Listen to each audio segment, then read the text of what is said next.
In the legal world, there is a combination of forces that feed a corrupt and suffocating legal system for attorneys.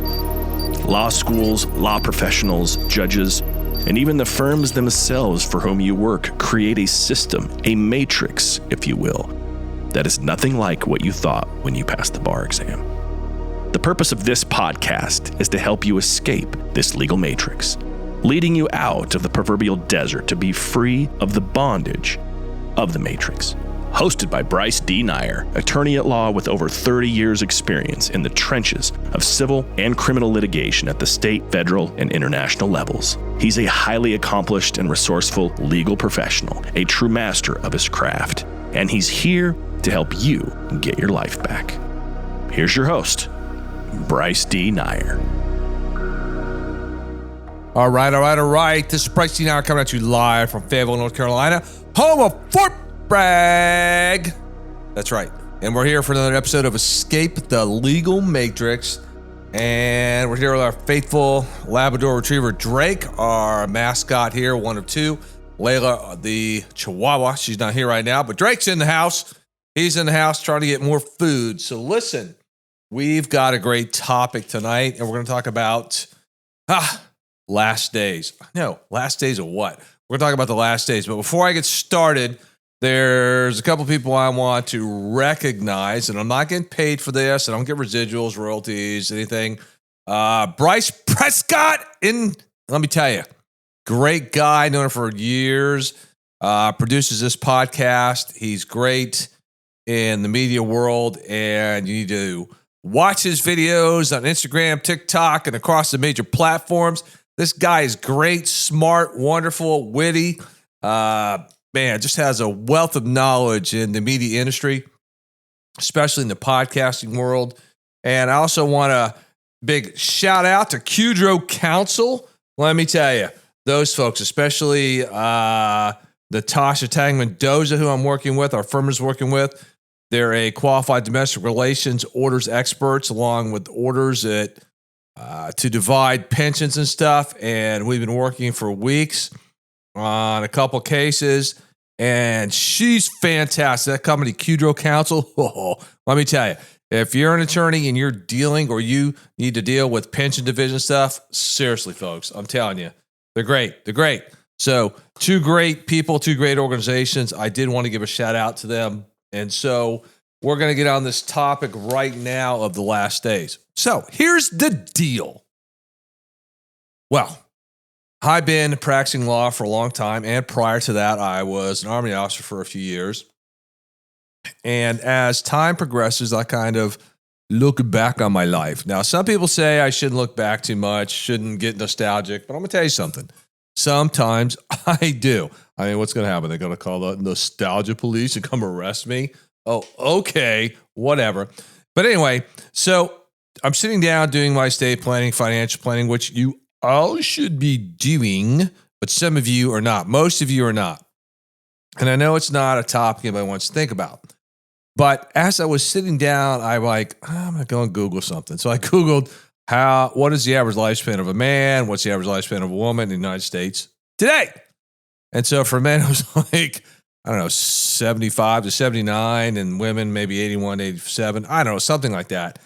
And of course, depends upon which site you go to. But the point is that life is short. It's a short runway, and 40, 50, 60 years can fly by just like that. And my son, right now, he's a young first lieutenant in the infantry. He's an Army officer and in his 20s. And the reality is, I can remember when I was his age and I was a young Army officer, and I'm like, whoa, where did the time go? And it blows by. And so as I'm having these discussions with a lot of my friends, a lot of my colleagues, family members, I got to tell you that you start to think about, wow, I'm in this last chapter of my life, these last days, and what have I done? What have I not done? What have I accomplished? What do I still want to accomplish? And when you really look at it, depending on how old you are now, I mean, let's think about this for a minute. Most of you or most of us got full-time jobs at age 16. Now, a lot of us probably worked, part-time jobs or stuff, as little kids before we got work permits, started working full-time at 16. And then you think about it and you're like, okay, the normal so-called retirement age is 65. I mean, retirement to me is just a big joke. Nobody ever truly retires. They say they do. There are a few that do, but really never do. So when you think about it, that's like, 49 years between age 16 and 65, if I'm doing the math correctly. I hope I'm doing the math correctly. And think about that. That's really not that long. So you're what? You're working your whole life to build toward the day you just stop working and do what? Lay down and watch Netflix and gain weight and drink stupid drinks and eat junk food and crap, and your life wastes away. I mean, I don't know. I was thinking about this. I don't know if you all are thinking about it, but I do. And so I'm thinking about, wow, what do I still want to do? What do I want to accomplish, in the legal profession? What do I still want to accomplish in my private life? What do I want to accomplish in relationships or in the domains of body, being, balance, and business? And this has really been on my mind for probably the last 8 months. I mean, it's really been on my mind. And because people that I've known have died, some unexpectedly, and I'm like, whoa. And they're in the prime of their life. And I'm thinking, wow. I mean, I know people that, that died at 22, 37. I mean, even in their 50s and 60s. And, that's still the prime of all of their lives. Some haven't even really begun their lives. And I keep thinking back to my son. When he was overseas, there were 4 of the soldiers in his brigade that died in a training accident. It was tragic. And they were aged 21 to 28. There were 4 of them. And I'm like, man, they haven't even begun their life. How tragic. And I see what goes on in the world. And a lot of people, they just go through life and they're on this autopilot. And they quit living. They just quit living. And you have to remember, you don't know if you're going to awaken tomorrow morning. You just don't know. Everybody assumes, like, I'm going to go to bed tonight, I'm going to get up, I'm going to go to work. But you know what? So did the people on September 10th. They went to bed that night. September 11th, over 3,000 people were dead. Pan Am Flight 103 back in 1988. They got on a plane, expected to come back to the United States. Got blown up over Lockerbie, Scotland. Gone, dead. I mean, you just don't know when your last minute, hour, day is going to be alive on this planet. And so I'm not saying you have to be morbid about it. I'm saying you have to be aware of it. You have to be aware of the last days, because that should change how you frame everything in your domains of body, being, balance, and business. And I kept thinking about this, and it's just, especially over this past weekend, talking to folks, it really, when I was driving down to the coast on Friday, a couple days ago, I was really thinking about, where's my life? I'm just frustrated with the legal profession. I'm frustrated with some of my colleagues. I'm frustrated with some of my clients, some of my family members. And I thought, I just want to shut my phone off. I don't want to talk to anybody. I don't want to deal with anything. I just don't. I don't want to deal with problems and all the insanity of the world. And I thought, it's just, where am I? I looked at my age and where I'm at and, what my life expectancy is, assuming that's correct. And again, we don't know. Could live shorter, could live longer. And I'm like, what the hell am I doing? What am I doing? Am I living or am I just the walking dead? Because I've always said that yesterday is gone, tomorrow's not here, and the only thing you have is today. And I just keep coming back, and I sit there and I go to court and I look at my colleagues, and I'm telling you, some of them are just crazy town. They're crazy town. They're focusing on stupid stuff, anal stuff. And they're just not living. They're so caught up in the insanity of the world and things that really, honestly, they just don't matter. At the end of the day, nobody's coming to save you, and your inbox is going to keep filling up, and your inbox is going to keep filling up. And you know what? If you die, somebody's going to take your job. They'll talk about you for 15 minutes, and then that's it. Your immediate family may care, but nobody else cares, because most of the billions of people in the world don't even know who you are. They don't even know who you are. God knows who you are, but nobody else does. Very few. Your immediate friends, immediate family members. And I just got to thinking about that.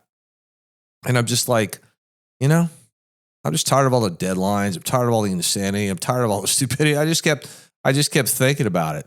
And even last night when I was on the phone with one of the cell phone carriers, I won't mention their name, and trying to transfer a business line over to a personal line for one of my family members. And second time I've done this, and I got to tell you, I was frustrated. 2 hours on the phone, just sucking the very life out of me, just, draining me. My head was exploding.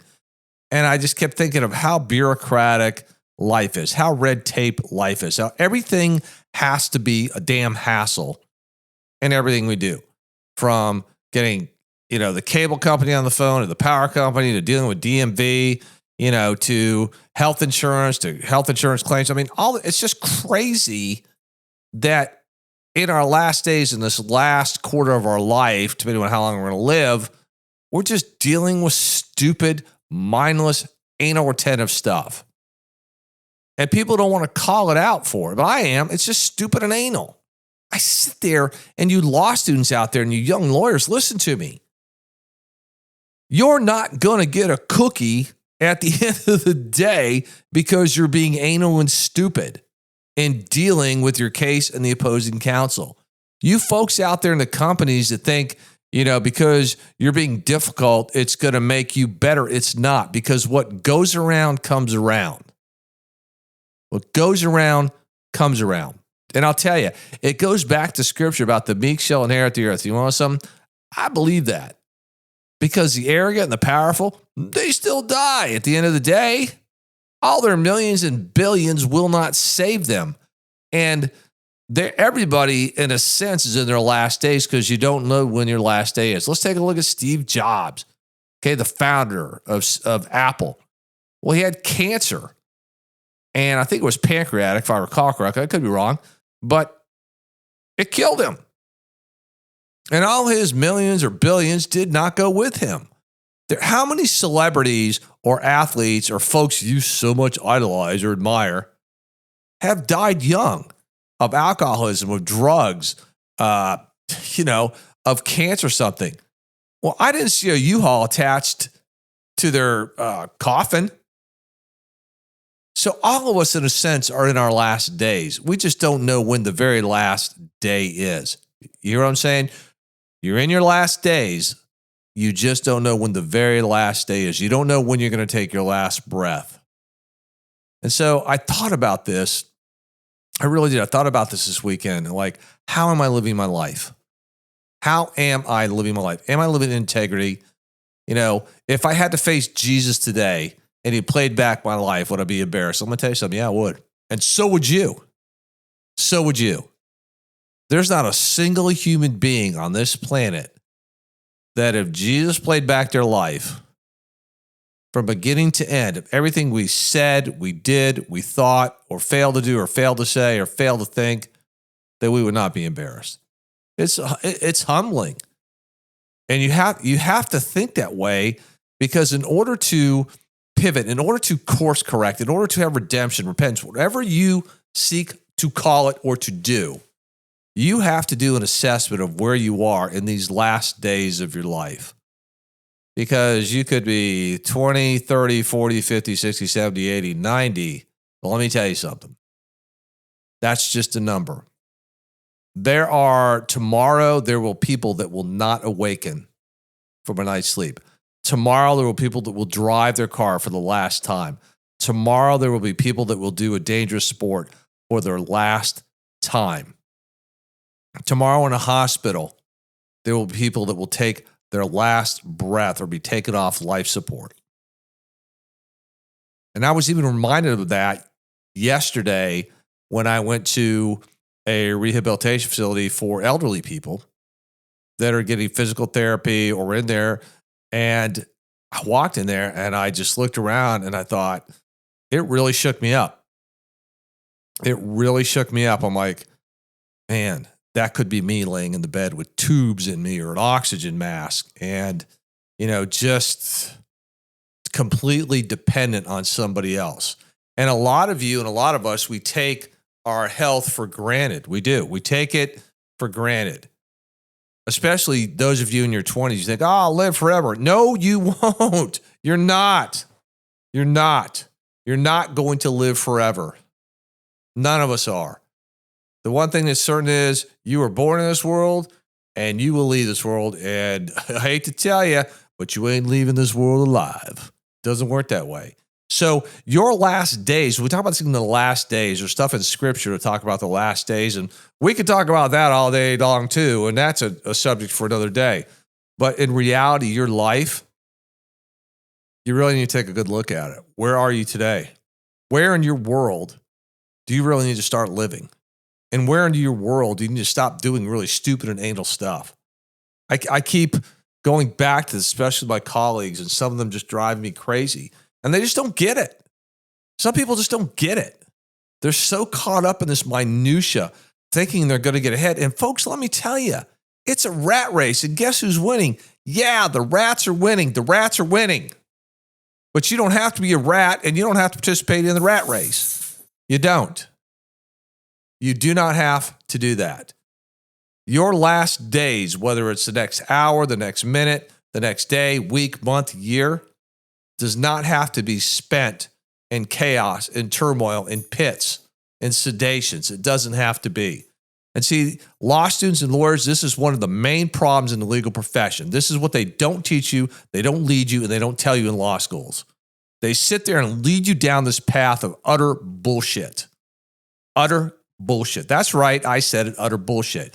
You get your letter, you feel excited, you go to the orientation, they give you the happy clappy, make you feel good.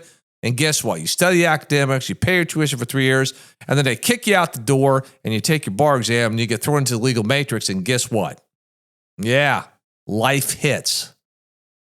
And what you don't know is that the quality of the life that you're going to live is going to be dependent on what you do or what you fail to do, what you say or what you fail to say, and a host of other things. Without focus and clarity and having, clear targets in these domains of body and being a balance in business, you will never have fulfillment. Your last days will be spent miserably. I can't stress this enough. You law schools, let me tell you something. You're failing to lead law students. You are a failure in leading law students.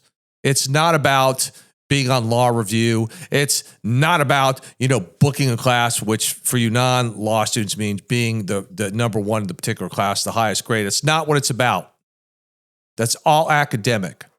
And you law schools need to wake up and you need to start leading these law students, and you lawyers need to start leading, especially in these domains of body, being, balance, and business, because your last days could be any day. Any day. So I want you to think about this. Where are you in life right now? No matter what age you are, what is your impossible game? Where do you want to be? What actions are you taking to get you where you want to be? Do you even know what you want? It's not about what you don't want. It's about what you want, because once you know what you want, everything else becomes irrelevant. I'm still going through this. I'm revamping my law firm. I'm revamping my life. I'm changing my impossible game entirely. It's going to happen no matter what age you are. It's going to happen. You can't sit there and stagnate in the last days. You have to live, and you have to live in truth. You have to live in integrity, because I'm going to tell you what, God has given you a sole purpose. He has given you talents and skill sets and abilities. And if you piss them away, if you waste them, that's a sin. And I've done that. So you got to make a choice, and you got to choose wisely. You have free will. What are you going to do with it? How will your last days be spent? Again, whether it's an hour, a day, a month, a week, a year, a decade, who knows? These are the better questions you should ask right now. These are the things you need to ask, the questions you need to ask. There's actions you need to take to determine the quality of how your last days will be. All right. This has been another episode of Bryce D. Nyer with my mascot Drake, the Labrador Retriever, for this episode of Escape the Legal Matrix, coming live from Fayetteville, North Carolina. Again, home of Fort Bragg, where every day the men and women of our military don the uniform, go out, wage war with who? Our enemies that would do what? Seek to destroy the freedoms that what? We so often take for granted. This is Bryce and I am out of here.